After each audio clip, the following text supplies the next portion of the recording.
레티노이드 연고 이외에도 각질 용해 효과가 우수하고 보습제 성분이 듬뿍 들어있는 같이 써볼 수 있는데요. 안녕하세요. 피부의 진심 피부과 전문의 최혜진입니다. 오늘 말씀드릴 주제는 일명 닭살 피부, 모공각화증의 관리와 치료법에 대해서인데요. 우리나라 사계절, 봄, 여름, 가을, 겨울에 길이가 원래는 비슷비슷했어요. 그런데 요 사이에는 여름과 겨울이 정말 길어졌죠. 여름이 길어졌다?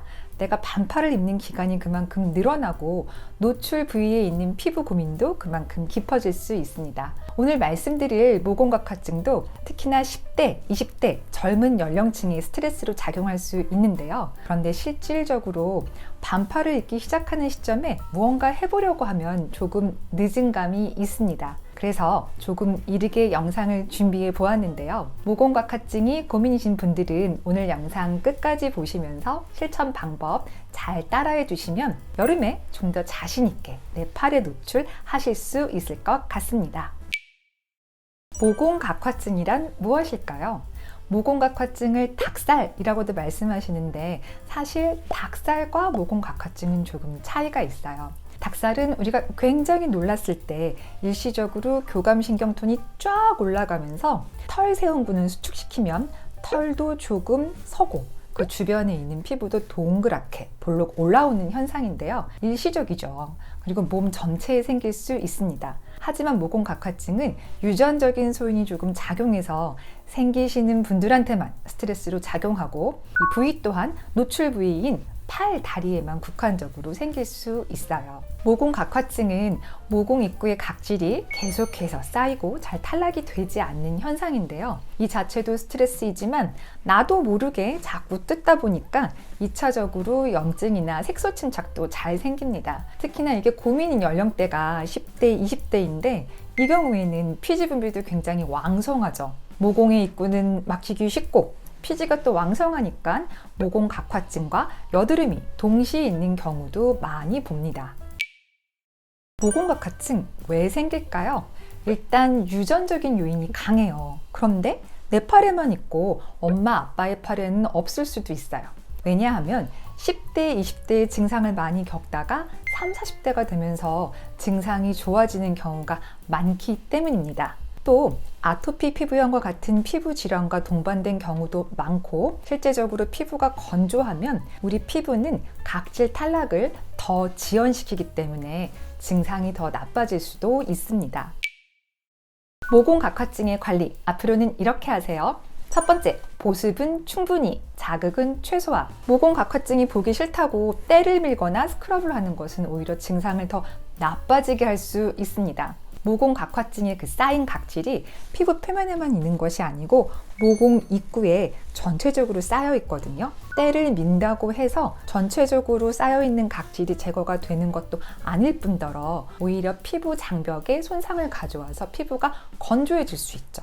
건조하면 피부 각질은 좀 더 탈락이 지연된다고 말씀드렸어요. 증상이 더 나빠지는 거예요. 그래서 정말 충분한 보습, 샤워 후에 바디로션 잘 바르는 거 잊지 마시고요. 몸을 뜨거운 물에 불려서 때를 밀고 스크럽 하시는 것 이제 금지. 잡아 뜨는 것도 오늘부터 하지 마세요. 두 번째, 레티노이드 연고 잘 바르기. 저는 이 방법을 적극적으로 권장해드리고 싶은데요. 레티노이드 연고의 다양한 효능에 대해서는 제가 예전에 스티바 단종 이슈와 더불어서 한번 영상으로 만들어 본 적이 있는데요. 레티노이드 연고, 여드름 치료제로 잘 알려져 있죠. 이 레티노이드 연고도 굉장히 진화를 거듭해서 가장 잘 알려진 제2세대 스티바부터 지금은 제4세대까지 나와 있어요.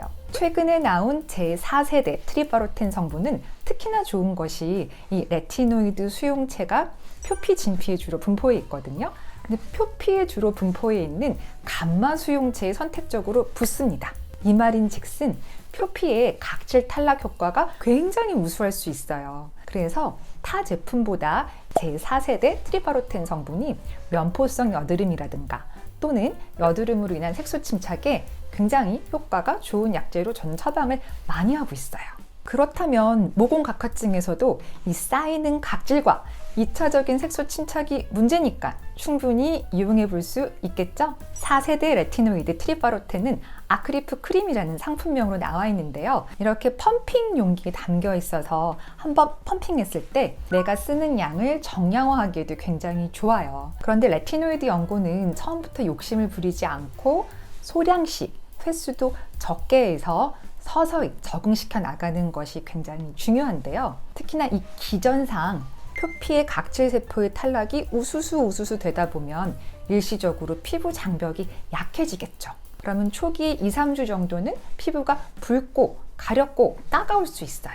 그래서 이 기간 동안 보습제를 잘 바르는 게 중요하고 적은 양, 적은 횟수로 일단 적응시키는 것을 저는 추천드려요. 일단 펌핑을 한 번 하면 나오는 양으로 팔이 좀 얇으신 분들은 처음에는 나눠 바를 수도 있고요.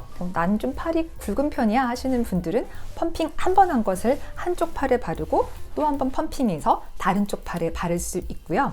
이때 보습제 위에 덧바르는 것 잊지 마세요. 저는 보통 2, 3주 가량은 주 3회로 이렇게 적은 양으로 시작할 것을 권해드리고요. 이 기간 동안 별 문제가 없었다 하시는 분들은 주 5회로 늘리거나 양도 조금씩 늘려볼 수 있습니다. 레티노이드 연고 이외에도 각질 용해 효과가 우수하고 보습제 성분이 듬뿍 들어있는 유리아 연고도 같이 써볼 수 있는데요. 그래서 저는 낮에는 유리아 연고 쓰시고 밤에는 아크리프 크림 바른 이후에 보습제 잘 바르는 스케줄을 환자분들에게 적극적으로 권장해드리고 있는데요. 3, 4개월 정도 열심히 쓰다 보면 이 모공 각화증 증상 정말 많이 좋아지실 거예요. 세 번째, 피부과에서 하는 치료들이 도움이 될 수 있습니다. 알라딘 필링, FCR 필링, 이렇게 미세침을 러빙해서 하는 필링들이 있거든요. 좁쌀 여드름이나 여드름이란 색소 침착에 굉장히 효과적으로 쓰는 치료인데 이 모공 각화증도 각질 탈락이 좀 잘 되고 색소 침착이 잘 생기니까 이렇게 강한 치료를 피부과에서 받고 그 이후에 앞서 말씀드린 레티노이드 연고 발라보는 방법 유지하시면 좀 더 증상이 빨리 좋아질 수 있을 것 같습니다.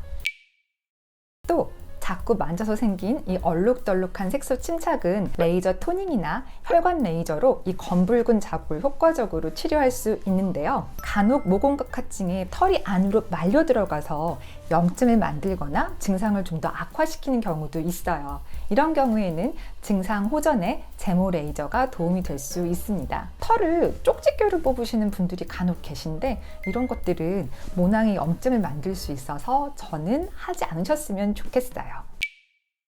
오늘은 많은 분들이 고민하시는 일명 닭살 피부, 모공 각화증의 관리와 치료법에 대해서 말씀드렸는데요. 오늘 영상 보시고 지금부터 열심히 실천하셔서 올 여름에는 좀 더 자신 있게 팔 노출하실 수 있었으면 좋겠습니다. 이상 피부의 진심 닥터 찐이었습니다. 오늘 영상 도움되셨다면 구독과 좋아요, 알림 설정까지 부탁드릴게요. 감사합니다. 다음에 또 만나요.